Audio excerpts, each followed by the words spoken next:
Physics Textbook 2.4, titled Energy Transfer. Energy is the source that brings life and brings all the objects to generate, like television, computers, batteries, candles, gas, cars, and a lot of things are generated from energy. Without energy, all these things won't work and we can't use them. They will lose their purpose of them being in this world.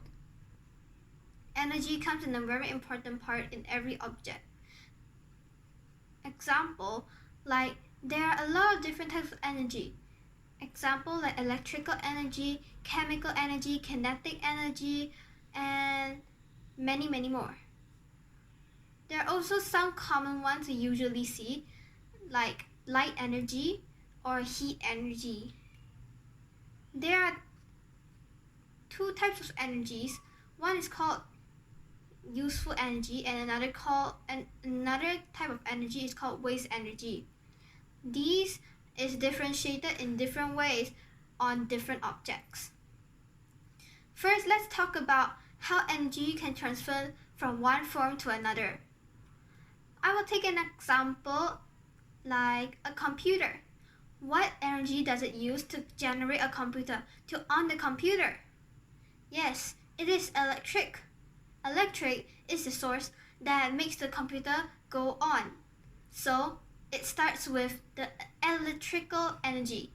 This is the input energy. Input energy means that it is the energy that is used to on or generate the object.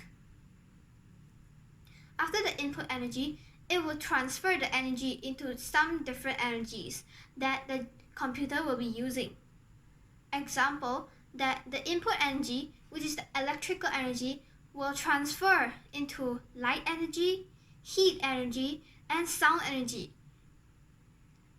The reason it has light energy is because the screen gives out light so we can see things from the computer screen. The computer also gives out heat. If you did an experiment before, you put the computer on the table and after a long time, you take the computer up and touch the table surface. It'll be hot because the computer gives out heat too. There'll also be light energy and there'll also be sound energy because when we play audios or videos, we will hear videos and sounds from the computer. That's why the electrical energy can transform into light, heat, and sound energy.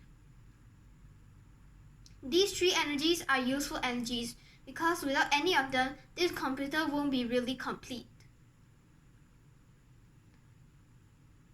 One of them is actually a waste energy, which is heat, because even if the computer has no heat, it will have no differences really, because that's not the purpose of the computer being there.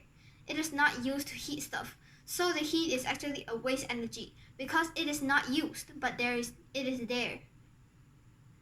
And I'll take another example, like the car. The car is a vehicle and it also uses energy to generate it. First, we need to put gas and petrol into the car. Gas is considered as a chemical, so it's chemical energy that generates the car. Chemical energy is the input energy that makes the car move. Now, what happens after your car is fully filled with gas? Well, your car of course can move. Move means kinetic energy. It's kinetic energy that makes it move. Also, it has light energy. The front car light will be on when it is night or sometimes when needed. The car also gives out heat energy.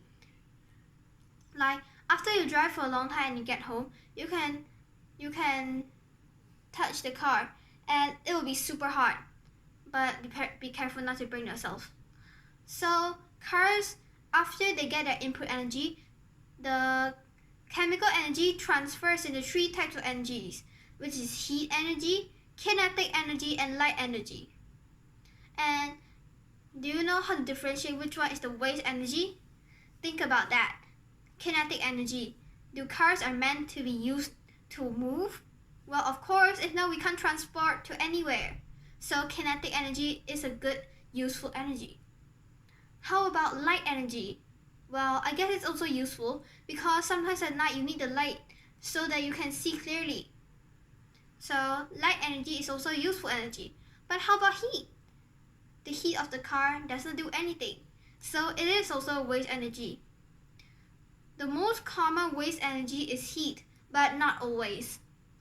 Light sometimes is also a waste energy, but this is not the case with the car. These are the two examples I've given that taught us about useful energy, waste energy, and how the energy transfer into different forms. Some energy only transfers into one type of energy, but some energy transfers into a lot of different types of energies. And energies gives us to generate something or gives us more energy to do a day's work. There's a lot of different energy changes from different situations, and mostly commonly we use a diagram to figure out what to put the data on to see that how does energy transfer to. Like in the first box, we will put the input energy and we draw an arrow. In the second box, we'll put the output energy, which is what we get, like kinetic energy from the car, light energy from the car, and heat energy from the car. You can put in the 3 boxes. And then that's how we use the diagram. This is really really good to use when you're doing work. Thank you.